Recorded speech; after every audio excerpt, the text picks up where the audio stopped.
2-3 മാസമായില്ലോ നമ്മുടെ വൈറസന്മാരെ കാണാനില്ല. തനിക്ക് അറിയുമോ? ശരിയാണല്ലോ, കഴിഞ്ഞ 2-3 മാസമായി കുറേ നുണയുമില്ല. ഡെങ്കിപ്പനി, ഡോങ്കിപ്പനി,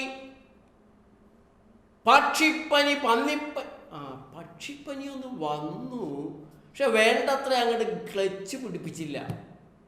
അത് നിഷ്കരുണം ആ പക്ഷിപ്പനിയെ കൊന്നു കളഞ്ഞു. കുട്ടനാട്ടിൽ എന്നൊക്കെ പറഞ്ഞൊരു വാർത്ത ഇങ്ങനെ ഇറങ്ങിയെങ്കിലും അത് പ്രചരിപ്പിക്കാൻ പറ്റിയ ഒരു സമയമല്ലായിരുന്നു എന്ന് നന്നായിട്ട് അറിയാമായിരുന്നത് കൊണ്ട് അതങ്ങനെ അങ്ങോട്ട് പോയി, ക്ലച്ച് പിടിച്ചില്ല. എലിപ്പനി, പൂച്ചപ്പനി, പുലിപ്പനി, പിന്നെ എന്തൊക്കെ പനിയാണ്. ഒന്നും വലിയ പേടിക്കണ്ട.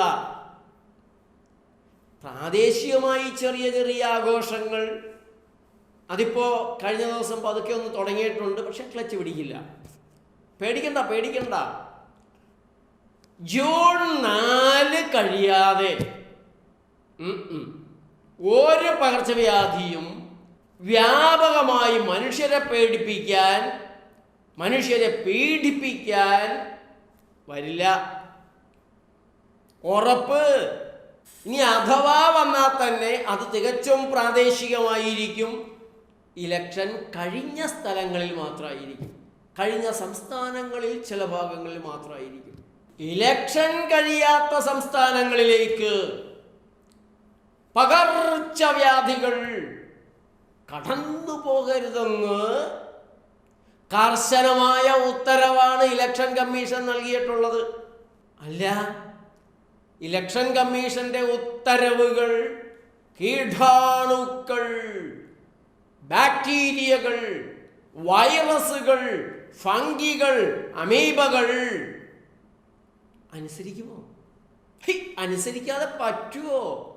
വൈറസുകൾക്കറിയാം, ബാക്ടീരിയകൾക്കറിയാം, കീടാണുക്കൾക്കറിയാം ഇലക്ഷന്റെ സമയത്ത് പ്രത്യക്ഷപ്പെടാൻ പാടില്ല. അടങ്ങി ഒതുങ്ങി ബഹിരാകാശത്തെവിടെയെങ്കിലും ഇരുന്നോളണം. ഇലക്ഷൻ കഴിഞ്ഞു കഴിഞ്ഞാൽ ഓരോരുത്തരായി പതുക്കെ ഓരോരോ പ്രദേശങ്ങളിൽ വന്ന് വിളയാടാം. പക്ഷെ കീടാണുക്കൾ, അവിടെ ഒരു കാര്യം നടന്നിട്ടുള്ളത് ഞാൻ പറയാതിരിക്കുന്നത് ശരിയല്ല. ബാക്ടീരിയകൾ, കീടാണുക്കൾ ഇപ്പോൾ വരണ്ടാന്ന് തീരുമാനിച്ചിരിക്കുകയാണ്. അവര് ഗാലറിയിലിരുന്ന് കളി കാണും. കളിക്കാനുള്ള ചുമതല ബാറ്റൺ വൈറസ് ചേട്ടന്മാരെയും ചേച്ചിമാരെയും ഏൽപ്പിച്ചിരിക്കുകയാണ്. ബാക്ടീരിയകൾ വരാൻ പാടില്ല എന്ന് തീരുമാനമെടുത്തത്, കളിക്കിറങ്ങണ്ട എന്ന് തീരുമാനിച്ചത് എതിർ ഗ്രൂപ്പിൽപ്പെട്ട ആന്റിബയോട്ടിക്കുകൾ പാടില്ല, അപകടകാരികളാണ്. അവരെ പേടിച്ചിട്ടല്ല, അവരുമായി അങ്ങനെ ഒരു ഏറ്റുമുട്ടൽ വേണ്ട എന്ന് ലോക അനാരോഗ്യ സംഘടന പറഞ്ഞിരിക്കുന്നത് കൊണ്ടാണ് അവർ തമ്മിൽ കളിക്കണ്ട. മുമ്പ് ഭയങ്കര കളിയായിരുന്നു. ബാക്ടീരിയകൾ ഇങ്ങനെ കളിക്കളത്തിലേക്ക് ഇറങ്ങും. ആന്റിബയോട്ടിക്കുകൾ, മരുന്ന് കമ്പനികൾ അവരിങ്ങനെ ഈ കുതിരപ്പന്തയത്തിൽ നടക്കുന്ന പോലെയുള്ള ഒരു അല്ലെങ്കിൽ കോഴിപ്പോര് അതാണ് ശരിയായ പ്രയോഗം. കോഴിപ്പോര് നടക്കുന്നത് പോലുള്ള ഒരു ഏർപ്പാടായിരുന്നു. കീടാണുക്കൾ ഇങ്ങനെ വരും, മനുഷ്യരെ മുഴുവൻ രോഗികളാക്കാൻ വരും. അപ്പോഴേക്കും ആന്റിബയോട്ടിക്കുകൾ, പരിശീലനം ശ്രദ്ധിച്ച ആന്റിബയോട്ടിക്കുകളുമായി മരുന്ന് കമ്പനികൾ ഇങ്ങനെ പുറകെ നിന്ന് അതിനെ ഇറക്കി വിടും. കീടാണുക്കളും ബാക്ടീരിയകളും തമ്മിൽ യുദ്ധം നടത്തും. അത് മനുഷ്യന്റെ ഉള്ളിൽ കയറിയിട്ടൊക്കെയാണ് ഈ യുദ്ധം നടത്തുക. അങ്ങനെ കീടാണുക്കളെ ആന്റിബയോട്ടിക്കുകൾ തോപ്പിച്ച് തുരത്തി വിടും. അങ്ങനെയൊക്കെയായിരുന്നു അംഗങ്ങൾ നടന്നുകൊണ്ടിരുന്നത്, മാമാങ്കങ്ങൾ നടന്നുകൊണ്ടിരുന്നത്. എന്നാൽ ഈ ആന്റിബയോട്ടിക്കുകൾ കീടാണുക്കളെ മാത്രമല്ല, രോഗാണുക്കളെ മാത്രമല്ല, ബാക്ടീരിയകളെ മാത്രമല്ല കൊല്ലുന്നത് എന്നതുകൊണ്ടും, ബാക്ടീരിയകളെ കൊല്ലുന്ന ആന്റിബയോട്ടിക്കുകൾ വളരെ വളരെ ഗംഭീരമായ പ്രകടനം കാഴ്ചവെച്ചിട്ടും രോഗി നശിക്കുന്നതല്ലാതെ രോഗം നശിക്കുന്നില്ല എന്നത് വ്യക്തമായി തെളിഞ്ഞതുകൊണ്ടും ഒരാചാരം എന്ന നിലയ്ക്ക് പിന്നെ കുറെ കാലം ഇങ്ങനെ കൊടുത്തിരുന്നു. എന്നാലും ഭൂമിയിൽ സകല ജീവജാലങ്ങൾക്കും ഗതികേടുണ്ടാക്കുന്നു. ആന്റിബയോട്ടിക് കഴിച്ചവൻ്റെ മൂത്രത്തിൽ നിന്ന് പോലും പ്രകൃതിക്ക് തകരാറുണ്ടാകുന്നു എന്നൊക്കെ തെളിഞ്ഞതോടെ ആന്റിബയോട്ടിക്കുകളെ മറികടക്കാൻ കഴിയുന്ന ശക്തി ആർജിച്ച് കീടാണുക്കൾ ഭീകരരാകുകയും സൂപ്പർ ബഗ്ഗുകൾ ഉണ്ടാകുകയും ചെയ്യുന്നു എന്നൊക്കെ പറഞ്ഞതോടെ ഈ കളി വേണ്ട എന്ന് ലോകമൊട്ടാകെ തീരുമാനിച്ചു വരികയാണ്.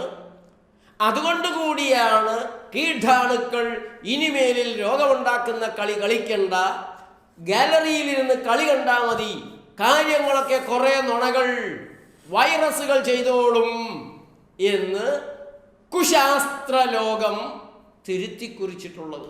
അതുകൊണ്ടാണ് സകല സ്തുതിയും പുകഴ്ചയും ചികിത്സയും വൈറസിന് മാത്രം മതി എന്ന് തീരുമാനിക്കപ്പെട്ടിട്ടുള്ളത്.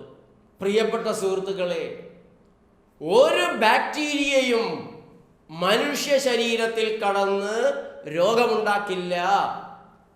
ഒരു വൈറസിനും മനുഷ്യ ശരീരത്തിൽ കടന്ന് രോഗമുണ്ടാക്കാൻ സാധിക്കില്ല.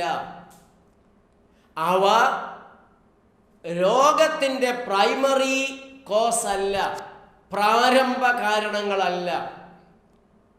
സെക്കൻഡറി കോസ് എന്ന് വേണമെങ്കിൽ പറയാം, രണ്ടാം കാരണമാണ്.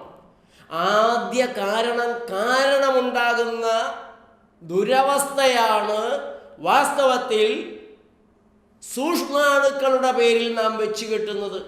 അവയെ കൊന്നതുകൊണ്ട് രണ്ടാമത്തെ ആവിർഭാവത്തെ ഇല്ലാതാക്കിയത് കൊണ്ട് രോഗമെന്ന അടിസ്ഥാന കാരണം മാറുന്നില്ല, രോഗത്തിൻ്റെ കാരണം മാറുന്നില്ല. ഇത് ഞാൻ പല പ്രാവശ്യവും പറഞ്ഞിട്ടുള്ളത് കൊണ്ട് ഞാൻ വിശദമായി പറയുന്നില്ല.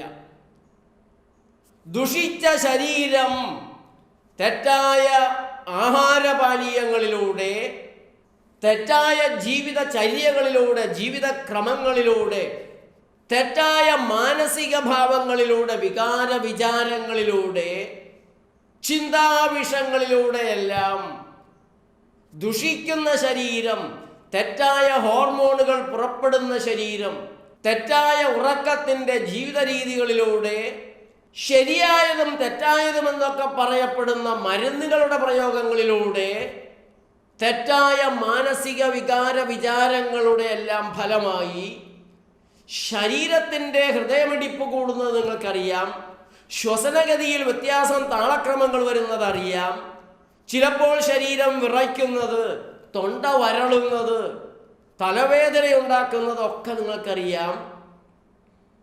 ടെൻഷൻ റിലേറ്റഡ്, സ്ട്രെസ് റിലേറ്റഡ് എന്നെല്ലാം വിളിക്കപ്പെടുന്ന നിരവധിയായ ആരോഗ്യ പ്രശ്നങ്ങളെക്കുറിച്ചറിയാം. ഇതെല്ലാം നമ്മുടെ സെല്ലുലാർ ലെവലിൽ ഉണ്ടാക്കുന്ന പ്രയാസങ്ങൾ, സെല്ലുലാർ ലെവലിൽ ഉണ്ടാക്കുന്ന താളക്രമങ്ങൾ, സെല്ലുലാർ മെംബ്രെയിൻ ഫ്ലൂയിഡിറ്റി, സെല്ലുകളിലെ വെള്ളത്തിൻ്റെ അംശമൊന്നു മാറിയാൽ മതി, സെല്ലുകളുടെ ഇലക്ട്രിസിറ്റിയിൽ വ്യത്യാസം വന്നാൽ മതി, സെൽ വോൾട്ടേജ് അറിയാൻ പാടില്ലാത്തവരതൊന്ന് നോക്കണം. എന്താണ് സെൽ വോൾട്ടേജ്? നമ്മൾ അറിയാതെ നമ്മളെ മറച്ചു വച്ചിട്ടുള്ള ശാസ്ത്രജ്ഞന്മാരും ഡോക്ടർമാരും മരുന്ന് കമ്പനിക്കാരും ആരോഗ്യ വകുപ്പുകാരും മറച്ചു വച്ചിട്ടുള്ള ചില കാര്യങ്ങളുണ്ട്. അതിലൊന്നാണ് cell electricity, cell voltage, cell fluidity, cell temperature, കാർബോടോക്സിസിറ്റി.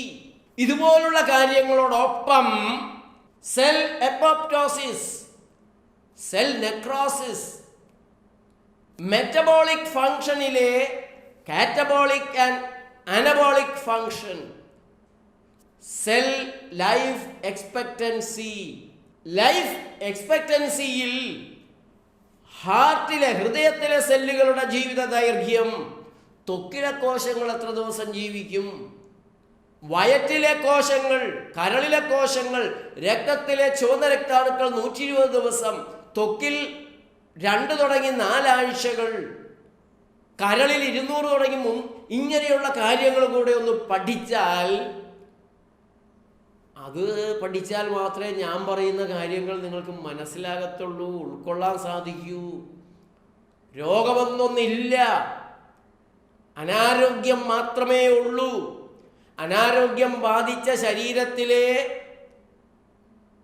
38 trillion വരുന്ന അണുക്കൾ, 37.2 ട്രില്യൺ കോശങ്ങളും മനുഷ്യകോശങ്ങളും 38 ട്രില്യൺ അണുക്കളുമാണ് നമ്മുടെ ശരീരത്തിലുള്ളത്. അവയെ കൊല്ലുന്നത്, എലിയെ കൊല്ലാൻ ഇല്ലം ചുടുന്നതിനേക്കാൾ വലിയ അവിവേകമാണ്. രോഗകാരണങ്ങൾ ഈ അണുക്കളല്ല. ഈ അണുക്കളെല്ലാം നമ്മെ സഹായിക്കാനുള്ളവയാണ്. അപ്പോൾ ഫ്രണ്ട്ലി ബാക്ടീരിയ, എനിമി ബാക്ടീരിയ എന്ന് പറയും, അങ്ങനെയൊന്നില്ല. നമ്മുടെ ശരീരം യഥാർത്ഥ ശരീരത്തിൻ്റെ നിലവാരത്തിലാണെങ്കിൽ ആ ശരീരത്തിലെ 38 ട്രില്യൺ അണുക്കളും സന്തോഷത്തോടെ സമാധാനത്തോടെ അവയുടെ ജോലി ചെയ്യും, നമ്മുടെ ആരോഗ്യത്തിൽ പങ്കാളികളാകും. ഞാൻ കഴിഞ്ഞ ദിവസം ഗാർബേജ് ബ്രെയിനിനെ കുറിച്ച് പറഞ്ഞിരുന്നു. ഗാർബേജ് മൈൻഡ് ഈ ചിന്താവിഷങ്ങളെല്ലാം തന്നെ വിഷലിപ്തമാക്കുന്ന ശരീരം ആ ശരീരത്തിലെ അണുക്കളുടെ സ്വസ്ഥതയെ കെടുത്തുകയും അവയ്ക്ക് രൂപമാറ്റമുണ്ടാക്കുകയും ചെയ്യുന്നു. ദുഷിച്ച ഭക്ഷണം, ഹോം മോർച്ചറിയിൽ 2 ആഴ്ച ഇരുന്ന ഭക്ഷണം, പാചകം ചെയ്ത് 2 മണിക്കൂർ കഴിഞ്ഞ ഭക്ഷണമൊക്കെ കഴിക്കുന്നവരുടെ ശരീരത്തിലെ അണുക്കൾക്ക് സുഖമായി.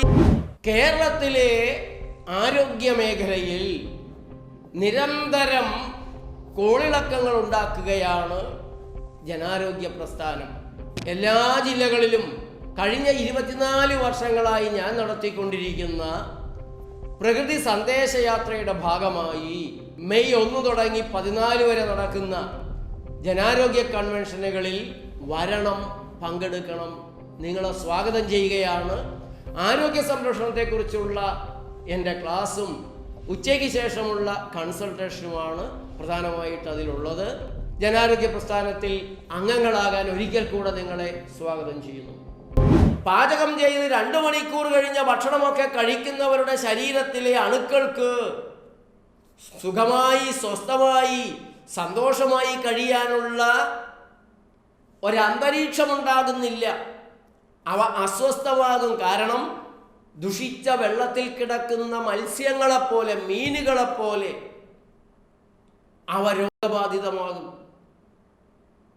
ഈ ശരീരത്തെ ദുഷിച്ച ശരീരമാക്കിയാൽ ഈ ശരീരത്തിനുള്ളിൽ കഴിയുന്ന ഈ 38 ട്രില്യൺ വരുന്ന ഈ വെള്ളത്തിൻ്റെ ഉള്ളിൽ, ഈ ശരീരത്തിൻ്റെ ഉള്ളിൽ, ഈ സ്ഥാപനത്തിൻ്റെ ഉള്ളിൽ കഴിയുന്ന ജോലിക്കാരായ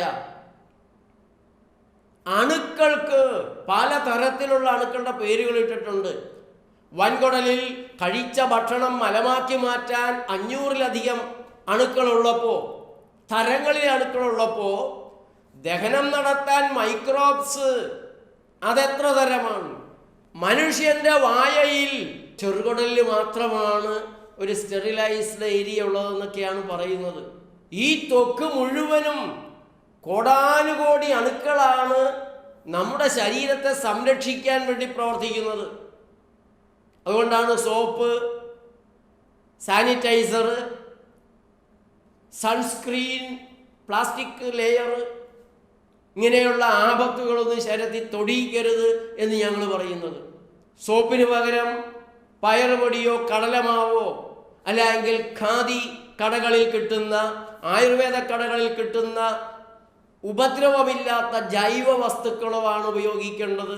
ജൈവ ശരീരത്തിന് ജൈവ ഉൽപ്പന്നങ്ങളാണ് വേണ്ടത്, രാസ ഉൽപ്പന്നങ്ങളല്ല. ഞാനീ പറയുന്ന കാര്യങ്ങൾ, ഞാൻ പറഞ്ഞുകൊണ്ടിരിക്കുന്ന കാര്യങ്ങൾ നിങ്ങൾക്ക് മനസ്സിലാകണമെങ്കിൽ അല്പം ഹോംവർക്ക് നിങ്ങൾ കൂടെ ചെയ്യണം. ഈ പകർച്ചവ്യാധികളുടെ പിന്നിലുള്ള ഗൂഢലക്ഷ്യങ്ങൾ അറിയണമെങ്കിൽ റോക്ക്ഫെല്ലർ കമ്മീഷൻ ഓൺ പോപ്പുലേഷൻ, നിങ്ങളുടെ മൊബൈലിൽ ഗൂഗിളിനോട് ചോദിക്ക്, തരും. എങ്ങനെയാണ് ലോകത്തെ പ്രൂൺ ചെയ്യേണ്ടത്, കുടുംബാസൂത്രണം നടത്തേണ്ടത്, ജനസംഖ്യ കുറയ്ക്കേണ്ടത്, ഏത് രാജ്യങ്ങളിലേക്കാണ് കുറയ്ക്കേണ്ടത്. NSSM 200, national security study memorandum 200 നോക്ക്. കൃത്യമായി അമേരിക്കൻ സർക്കാർ പ്ലാൻ ചെയ്യുന്നു. റോക്ക്ഫെല്ലർ കമ്മീഷൻ ഓൺ പോപ്പുലേഷൻ പറഞ്ഞതുപോലെ അടുത്ത കമ്മിറ്റി ഇന്ത്യ തുടങ്ങി 13 രാജ്യങ്ങളിൽ, ഇന്ത്യ മുതൽ എത്യോപ്യ വരെയുള്ള 13 ലീസ്റ്റ് ഡെവലപ്ഡ് കൺട്രീസിൽ പെരുകുന്ന ജനസംഖ്യ അമേരിക്കയുടെ ഭാവി വികസനത്തിന് അപകടമാണ്. അതുകൊണ്ട് ഇവിടെയുള്ള ജനസംഖ്യ ഉടനടി കുറയ്ക്കണം. എന്തെല്ലാം മാർഗങ്ങളാണ്?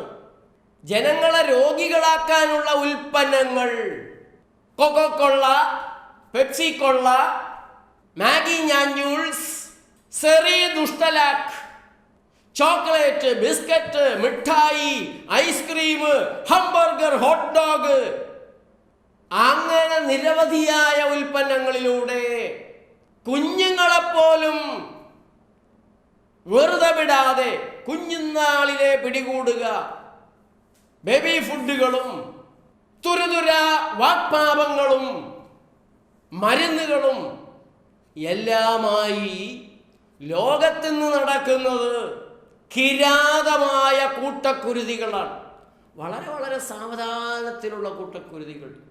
മദ്യവും മയക്കുമരുന്നുകളും പ്രചരിപ്പിക്കുക, വ്യാപകമാക്കുക, ഇല്ലാത്ത പകർച്ചവ്യാധികളുടെ പേരിൽ ജനങ്ങളെ മുഴുവൻ പേടിപ്പിച്ച് രോഗികളാക്കുക. പേടി കൊണ്ട് രോഗം ഉണ്ടാകുമോ? പേടി കൊണ്ടാണ് നമ്മുടെ നാട്ടിലെ രോഗങ്ങളിൽ നല്ലൊരു ശതമാനവും.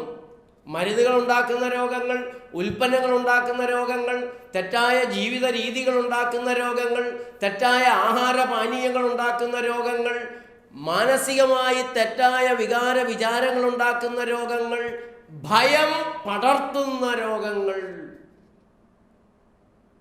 മരുന്ന് കമ്പനികളുടെ ഒരു പ്രധാനപ്പെട്ട പ്രവർത്തന ലക്ഷ്യം തന്നെ അവർക്ക് വേണ്ടത് ദരിദ്രവാസികളെ അല്ല. മരുന്ന് കമ്പനികൾ പ്രധാനമായും ലക്ഷ്യമാക്കുന്നത് റിച്ചിനെയാണ്. Rich into worried rich, worried rich into sick rich. കാര്യം എളുപ്പമാണ്. ധനികരെ പരിഭ്രാന്തരായ ധനികരാക്കുക. നിങ്ങൾ കഴിക്കുന്ന ഭക്ഷണത്തിൽ വേണ്ടത്ര പോഷകങ്ങളില്ല കേട്ടോ. മുമ്പത്തെ പോലെയല്ല, മണ്ണ് ദുർബലമായിട്ടുണ്ട്. അതുകൊണ്ട് നിങ്ങൾക്ക് അങ്ങനെയുള്ള രോഗം വരും, ഇങ്ങനെയുള്ള ക്ഷീണം വരും. ദരിദ്രർ പേടിക്കും. ഫുഡ് സപ്ലിമെൻറ്റുകൾ, വൈറ്റമിൻ ടാബ്ലറ്റുകൾ, ടോണിക്കുകൾ, പിന്നെ ഹെൽത്ത് ഡ്രിങ്ക്സ്. അത് ഹെൽത്ത് ഡ്രിങ്ക് അല്ല, ഹെൽത്ത് ഡ്രിങ്കുകളാണ്. കേന്ദ്ര സർക്കാർ സുപ്രീം കോടതിയിൽ നിന്നുള്ള കർശന നിർദ്ദേശം fast moving consumer goods, pharmaceutical ഐറ്റംസിൻ്റെ എല്ലാം തെറ്റായ അവകാശവാദങ്ങളെ തടയാൻ ഞാൻ കഴിഞ്ഞ ദിവസം അതിനെക്കുറിച്ച് പറഞ്ഞല്ലോ. അതിൻ്റെ ഒരു ഫലമാണ് ഹെൽത്ത് ഡ്രിങ്ക് എന്ന പേര് ഉപയോഗിക്കാൻ പാടില്ല എന്ന് സുപ്രീം കോടതി പറഞ്ഞിട്ടുള്ളത്. ആയുർവേദക്കാർക്ക് പതഞ്ജലിക്കെതിരെ കേസിന് പോയി തിരിച്ചടി വാങ്ങി ഐ എം എ താല്പര്യ സംഘങ്ങൾ. അപ്പോൾ ഹെൽത്ത് ഡ്രിങ്ക്സ്, ഈ കൊക്കോകോളയും പെപ്സിയും ഒക്കെ കുടിക്കുന്ന കുട്ടികൾക്ക് മേലിൽ കുട്ടികളുണ്ടാവില്ല എന്നുള്ള നിരവധി അനുഭവങ്ങൾ എന്നോട് ഗൾഫിൽ നിന്നെല്ലാം വന്നിട്ടുള്ള ധാരാളം ചെറുപ്പക്കാർ പറഞ്ഞിട്ടുണ്ട്. ദിവസവും 3 കോള വെച്ചെല്ലാം കുടിച്ച് കിഡ്നി പോയവർ, കരള് കേടുവന്നവർ, കുട്ടികളുണ്ടാകാത്ത ഗതികേട് വന്നവരെയൊക്കെ ഞാൻ കണ്ടിട്ടുണ്ട്. അത് ചിലപ്പോൾ അതുകൊണ്ട് മാത്രമാവണമെന്നില്ല. അതിൻ്റെ കൂടെ കഴിക്കുന്ന മിഠായികൾ, ചോക്ലേറ്റ്, ഐസ്ക്രീം, ഇതുപോലുള്ള വൃത്തികെട്ട സാധനങ്ങൾ, അതുമെല്ലാമായി ചേർന്നിട്ടുള്ള ഇൻ്ററാക്ഷൻ ആവാം. കോളയും ഒരു മരുന്നും കൂടെ കഴിച്ചത് കൊണ്ടുള്ള ഇൻ്ററാക്ഷൻ ആവാം. എല്ലാം കൂടെ ചേർന്ന് ഈ ഡീപോപ്പുലേഷൻ അജണ്ടയാണ് ലോകത്ത് നടന്നുകൊണ്ടിരിക്കുന്നത്. അയഡിൻ ഉപ്പ്, കുടുംബാസൂത്രണത്തിൻ്റെ ഒന്നാമത്തെ പ്രത്യക്ഷമല്ലാത്ത പരോക്ഷമായ കുടുംബാസൂത്രണത്തിൻ്റെ ഏറ്റവും വലിയ ഉപാധിയാണെന്ന് ഞാൻ പറഞ്ഞാൽ എൻ്റെ കയ്യിൽ മെഡിക്കൽ രേഖകളുണ്ട്. അതുകൊണ്ടാണല്ലോ സർക്കാരിൻ്റെ പദ്ധതിക്കെതിരായി സംസാരിക്കുന്നു എന്ന് പറഞ്ഞ് കേസുകൾ പലതും എൻ്റെ പേരിലുണ്ട്. ഞാൻ നിർത്തില്ല. ഞാൻ ധൈര്യമായി മുന്നോട്ട് പോകുന്നത് ആധികാരികമായ സയൻറ്റിഫിക് റിസർച്ച് ഡോക്യുമെന്റ്സ് എൻ്റെ കയ്യിലുള്ളത് കൊണ്ടാണ്. അത് ഞാൻ കോടതിയിൽ വയ്ക്കും. ഒരു കോടതിയും അക്കാര്യത്തിൽ എന്നെ ശിക്ഷിക്കില്ല എന്ന് എനിക്ക് ഉറപ്പാണ്. കാരണം തെളിവുകളുണ്ടോ? ഇന്ത്യൻ കോടതി അതിൻ്റെ പുറത്ത് ഒരു തരത്തിലും നടപടികൾ എടുക്കില്ല. തെളിവുകളുണ്ടെങ്കിൽ, കൃത്യമായ തെളിവുകൾ എൻ്റെ കയ്യിലുണ്ട്. ഒന്ന് നിങ്ങൾ ആലോചിക്ക്, ഈ അയഡിനുപ്പ് വ്യാപകമാക്കിയതിന് ശേഷമല്ലേ ഇൻഫെർട്ടിലിറ്റി ക്ലിനിക്കുകൾ നാട്ടിൽ വ്യാപകമാകാൻ തുടങ്ങിയത്. വളരെ കൃത്യമായി മാർട്ടിൻഡെയിൽ ദ കംപ്ലീറ്റ് ഡ്രഗ് റെഫറൻസ് എന്ന് പറയുന്ന 84,000 രൂപ വരെ വിലയുള്ള മെഡിക്കൽ ടെക്സ്റ്റിൽ അയഡിനുപ്പ് ഇമ്പോർട്ടൻസി ഉണ്ടാക്കും, തൈറോയ്ഡ് ഡിസ്ഫങ്ഷൻ ഉണ്ടാക്കും. തൈറോയ്ഡ് രോഗമില്ലാത്ത സ്ത്രീകളെ കാണിച്ചു തരാമോ? ഇപ്പോൾ ഞങ്ങൾ പ്രകൃതി ചികിത്സകരിൽ മാത്രമാണുള്ളത്. കുറേ നുണയെ പേടിക്കാതെ ജീവിച്ചത് ഞങ്ങൾ പ്രകൃതി ചികിത്സകർ മാത്രമാണ്. മറ്റൊന്ന് നിങ്ങൾ പഠിക്കേണ്ടത്, നോക്കേണ്ടത്, global 2000 report to the president, American president കൊടുത്ത ഒരു പഠന റിപ്പോർട്ട്, കമ്മീഷന്റെ റിപ്പോർട്ടാണ്. 2000 ആണ്ടിൽ ലോകത്ത് എത്ര പേർക്ക് ജീവിക്കാം, എത്ര പേരുണ്ടാകാം, തമ്പുരാനാണ് തീരുമാനിക്കുന്നത്. ഏത് തമ്പുരാൻ? അമേരിക്കൻ തമ്പുരാൻ. അവരാണ് ലോകത്തെ നിയന്ത്രിക്കുന്നത്. ആരെയെല്ലാം കട്ട് ചെയ്യണം, ഇല്ലാതെയാക്കണം. നമ്മുടെ സർക്കാരിനെ കൊണ്ട് തന്നെ അത് ചെയ്യിപ്പിക്കാൻ അവർക്കറിയാം. NSSM 200-ൽ കൃത്യമായിട്ട് അവർ പറയുന്നുണ്ട്, ഇത് നമ്മുടെ രാഷ്ട്രീയ അജണ്ടയാണെന്ന് അറിയരുത്. അതാത് രാജ്യങ്ങളിലെ ഭരണാധികാരികൾക്ക് അതിൻ്റെ ക്രെഡിറ്റ് മുഴുവൻ കൊടുത്തോളണം. ഡീപോപ്പുലേഷൻ്റെ അവരെ കൊണ്ട് ചെയ്യിപ്പിക്കണം. ഫണ്ട് നമ്മൾ കൊടുക്കും, പക്ഷെ അറിയരുത്. ഇനിയും ഒരു കാര്യം കൂടെ നിങ്ങൾ ഇടയ്ക്കിടയ്ക്ക് നോക്കണം. Worldometer, the real time statistics. ഞാൻ അങ്ങനെ കൂടിയാണ് ചില കാര്യങ്ങളിൽ ഉറപ്പുവരുത്തുന്നത്. ഇവരൊരു പുതിയ പകർച്ചവ്യാധി വന്നു, കുറേ നുണ വന്നു എന്നൊക്കെ പറഞ്ഞപ്പോൾ ആളുകൾ മുഴുവൻ ഇങ്ങനെ ചത്തു, ഈയാമ്പാറ്റകൾ വിളക്കിൽ വന്ന് ചത്തു വീഴുന്നത് പോലെ ചത്തു വീഴുന്നു എന്നൊക്കെ പറയുമ്പോൾ ഞാൻ നോക്കും ലോകത്തെ മരണനിരക്ക്, ജനന നിരക്ക് എങ്ങനെയുണ്ടെന്ന് നോക്കും. കുറേ നുണയുടെ താണ്ഡവമാടിയ കാലങ്ങളിലൊന്നും മരണനിരക്ക് കൂടിയിട്ടില്ല. പിന്നെ ഇതിനാ പേടിക്കണേ? തട്ടിപ്പാണെന്നറിയാൻ വേറെ വല്ലതും വേണോ? കുറേ നുണ വന്ന് ലക്ഷക്കണക്കിന് ആളുകളെ ലോകത്ത് കൊല്ലുന്നു എന്ന് പറയുമ്പോൾ ഞാൻ ദിവസവും ലോകത്ത് റിപ്പോർട്ട് ചെയ്യപ്പെടുന്ന മരണങ്ങൾ, ജനനങ്ങൾ, അത് നോക്കുമ്പോൾ ഒരു വ്യത്യാസവും ഇല്ല. പഴയതുപോലെ തന്നെ തുടരുകയാണ്.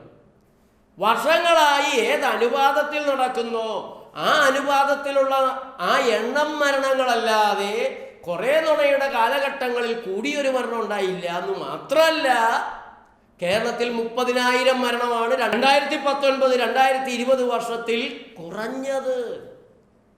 കൊറോണ ഭാഗ്യമായിരുന്നു, അനുഗ്രഹമായിരുന്നു. പ്രകൃതി രക്ഷപ്പെട്ടു, മലിനീകരണമില്ലാതെയായി, ഉപഭോഗം കുറഞ്ഞു. പക്ഷേ ഡോക്ടർ ആനന്ദ് ഗോഖാനി പറയുന്നു, ഡോക്ടർ ആനന്ദ് ഗോഖാനി ബോംബെയിലെ ബിർള ഹോസ്പിറ്റലിലെ ഡയബറ്റോളജിസ്റ്റാണ്. ഇന്ത്യയിലെ പ്രധാനപ്പെട്ട ഒരു പ്രമേഹ രോഗ വിദഗ്ധനാണ്. അദ്ദേഹത്തെ എൻ്റെ ബഹുമാനപ്പെട്ട ഒരു സുഹൃത്താണ്. നിരവധി കാര്യങ്ങൾ ഞങ്ങൾ സംസാരിക്കാറുണ്ട്. കൊറോണയ്ക്ക് ശേഷം ആ വാക്പാപമെടുത്തവരിൽ വരാതിരിക്കാനെടുത്തതാണ്. എടുത്തവർക്കൊക്കെ വന്നു. അപ്പോൾ പറഞ്ഞത് വന്നാലും ഗുരുതരമാവില്ല, അതിനു വേണ്ടിയിട്ടുള്ളതാണ്. പക്ഷേ എടുത്തവർ പലരും ഗുരുതരമായി. അപ്പോൾ പറഞ്ഞു ഇനി ഗുരുതരമായാലും ഇതെടുത്തവർ മരിക്കില്ല. പക്ഷേ IMAയുടെ മുൻ പ്രസിഡന്റ് ഡോക്ടർ അഗർവാൾ തന്നെ മരിച്ചു കാണിച്ചു കൊടുത്തു. അപ്പോൾ പറഞ്ഞു ഇനി അങ്ങനെ മരിച്ചാൽ തന്നെ നേരെ സ്വർഗത്തിൽ പോയിക്കോളും, നരകത്തിൽ പോവില്ല എന്നായി. മരുന്ന് കമ്പനികൾക്ക് കൊടുക്കാനുള്ളത് കൊടുത്തിട്ട് പോയി കഴിഞ്ഞാൽ പിന്നെ നരകത്തിൽ കയറ്റില്ല. അതോടെ സകല പാപങ്ങളും തീരും. പള്ളിയിൽ പോയി നേർച്ച ചെയ്തിടണ്ട, അമ്പലത്തിലൊന്നും കാണിക്കിടണ്ട. മരുന്ന് കമ്പനികൾക്ക് കൊടുക്കാനുള്ളത് കൊടുത്തു കഴിഞ്ഞിട്ട് അങ്ങോട്ട് ചെന്ന് കഴിഞ്ഞാൽ നേരെ കയറ്റിക്കോളും. അപ്പോൾ ഡോക്ടർ ആനന്ദ് ഗോഖാനി പറഞ്ഞു, വളരെ കൂടിയിരിക്കുകയാണ് സകല രോഗങ്ങളും. ഇവൻ്റെ ഫലമാണ്. കുറേ നുണയുടെ വരാതിരിക്കാനുള്ള വാക്പാപം കഴിഞ്ഞ ആളുകളിൽ എല്ലാ രോഗങ്ങളും വളരെ കൂടിയിരിക്കുന്നു. കടുത്തു വരുന്നു. ഹാർട്ട് അറ്റാക്കും ക്യാൻസറും വ്യാപകമായിരിക്കുകയാണ്. ഞാൻ സംസാരിച്ച ആ ദിവസം അദ്ദേഹം പറയുന്നു, അദ്ദേഹത്തിൻ്റെ ഫ്ലാറ്റിൽ 32 വയസ്സുള്ള ഒരു ചെറുക്കൻ കുഴഞ്ഞു വീണ് മരിച്ചു. നടക്കുന്ന വഴി കുഴഞ്ഞു വീണ് മരിക്കുന്ന ആളുകളെ കാണാൻ സാധിക്കുന്നു. ചിലർ മതിലിൽ ചാരി മരിച്ച നിലയിൽ ഇരിക്കുന്നു. വഴിവക്കിൽ പെൺകുട്ടികൾ പോലും കുഴഞ്ഞു വീണ് മരിക്കുകയാണ്. പ്രിയപ്പെട്ട സുഹൃത്തുക്കളെ, നിങ്ങൾ ധൈര്യമായിരിക്കുക. ഇന്ത്യയിലെ തെരഞ്ഞെടുപ്പ് കഴിയുന്നത് വരെ ആ സംസ്ഥാനങ്ങളിലെങ്കിലും പകർച്ചവ്യാധികൾ വരില്ല.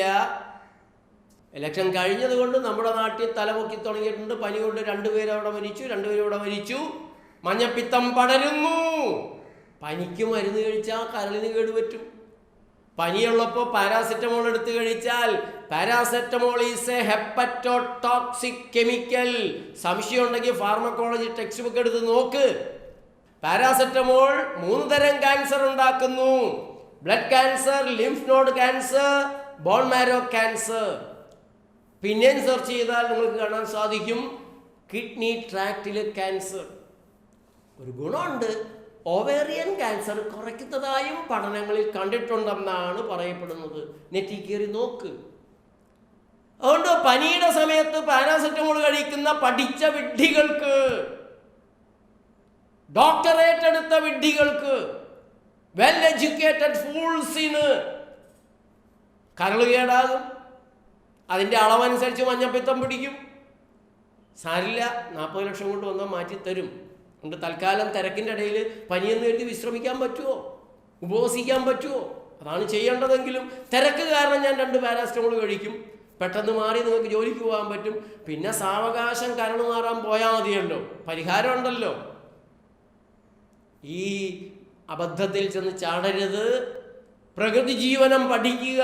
പ്രകൃതി ചികിത്സ, രോഗങ്ങൾ വന്നാൽ പ്രകൃതി ചികിത്സ, അല്ലാത്ത സമയങ്ങളിൽ പ്രകൃതി ജീവനം. എത്ര വേഗം നിങ്ങൾ പഠിച്ചെടുക്കുന്നോ അത്ര വേഗം നിങ്ങളും നിങ്ങളുടെ കുടുംബവും രക്ഷപ്പെടും, ഈ രാജ്യം രക്ഷപ്പെടും. കഴിയുന്നത്ര ഷെയർ ചെയ്യണം. നേച്ചർ ലൈഫ് TV ഇപ്പോൾ തന്നെ സബ്സ്ക്രൈബ് ചെയ്യണം, ബെൽ ബട്ടൺ അമർത്തണം. അഭിപ്രായങ്ങൾ എഴുതണം, നിങ്ങളുടെ അനുഭവങ്ങൾ എഴുതണം. നന്ദി, നമസ്കാരം.